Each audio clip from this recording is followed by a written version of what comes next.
বিরোধীরা বলছে এমএলএ হোস্টেলেই আক্রান্ত হচ্ছে বিধায়ক, সেখানে রাজ্যের আইন শৃঙ্খলা পরিস্থিতি কোন জায়গায় গেছে, কি বলবেন?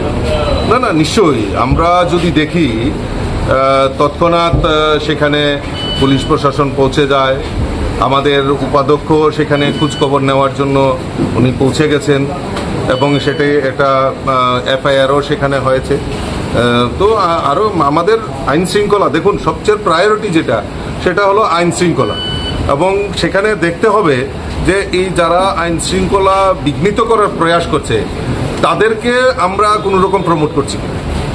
আইন আইনের মতো চলবে, সে যেই হতে পারে, আইনের মতো চলবে এবং আইন তাদের নিশ্চয়ই সুযোগ্য মানে ব্যবস্থা, শাস্তি ব্যবস্থা নিশ্চয়ই করবে আইনের মতে, সেটা হবে। তবে যেটা আপনি বলছেন যে আমরা আমাদের সমস্ত, শুধু এমএলএ হোস্টেল নয়, বিভিন্ন জায়গায় নিরাপত্তা হোক। আর এই যে পূজা, আজকে গণেশ পূজা, গণেশ চতুর্থী উপলক্ষে সারা রাজ্যে বিভিন্ন জায়গায় আজকে এই গণেশ পূজা সংগঠিত হয়েছে এবং আমরা যদি দেখি দিনকে দিন সেটা আরও বৃদ্ধি হচ্ছে। তো মানুষের মধ্যে নিরাপত্তা সুনিশ্চিত আছে বলেই এত গণেশ পূজা, এত পূজা পার্বণ, রথ থেকে শুরু করে বিভিন্ন উৎসব অনুষ্ঠানে লোক সমাগম, এটা একটা মানে উপস্থিতি, সেটা আমাদের কাছে একটা মানে লক্ষণীয় ব্যাপার।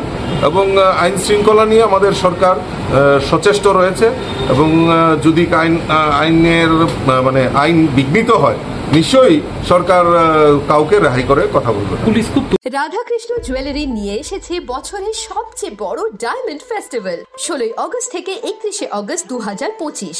রোশনি ডায়মন্ডের অসাধারণ কালেকশন নিয়ে হাজির আমরা। থাকছে 100% ছাড় হীরের গয়নার মজুরিতে, সাথে নিশ্চিত উপহার প্রতিটি কেনাকাটায়। এমন সুযোগ আবার কবে আসবে? তাই আর দেরি না করে আজই চলে আসুন আপনার নিকটস্থ রাধাকৃষ্ণ জুয়েলারির শোরুমে।